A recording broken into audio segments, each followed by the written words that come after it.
National security experts Mike Morell and Tom Donilon weigh in on North Korea threat. Former National Security Advisor Tom Donilon and former Deputy CIA Director Mike Morell offered their insights into the threat North Korea continues to pose to the U.S. as the Trump administration faces one of its biggest challenges heading into its second year in office. Morell, a CBS News senior national security contributor, agreed with the assessment of current Sunday. Pompeo said that a New York Times report on the intelligence community's supposed failed efforts in deterring North Korea's nuclear program was inaccurate. Morell said efforts to assess the North Korean program have been an intelligence success. I think this is a deeply flawed piece.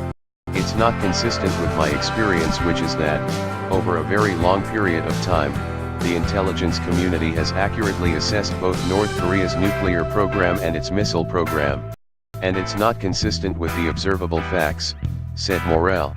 Donilon, who served as President Obama's national security advisor from 2010 to 2013, agreed and said the U.S. should be doing everything they can do short of war to keep the pressure on North Korea. We need much more aggressive enforcement. We should be thickening our ballistic missile defense system as part of our deterrence efforts. We should put pressure on the human rights front and to get to a negotiation at some point. I think there's a lot more pressure we can put on them, frankly, suggested Donilon. Meanwhile, as signs of after North Korean leader Kim Jong-un alluded to sending a delegation to the upcoming Winter Olympic Games in South Korea, Morell says the North Koreans are now reaching out as a result of, they are hurting as a result of the sanctions, and they'd like to come to some arrangement with the South Koreans where they get something for being more positive. On the South Korean side, they're being receptive because they're concerned about the tough rhetoric in Washington. They're concerned about war, and they don't want that to happen, said Morell. Donilon agreed, saying the North is now under considerable pressure as sanctions start to bite.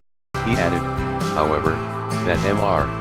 Trump's tweet suggesting his openness to using a nuclear weapons is a decidedly bad topic for discussion on social media. I would encourage the White House staff. I know that General Kelly has said that he doesn't pay attention to the president's Twitter account. That's a mistake, Donilon said.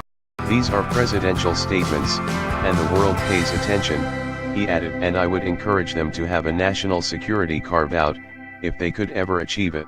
Morell echoed that sentiment, saying, "You want great clarity in terms of what the United States wants, what its red lines are, and what we're willing to do about what we want, right? And this is a strategic issue.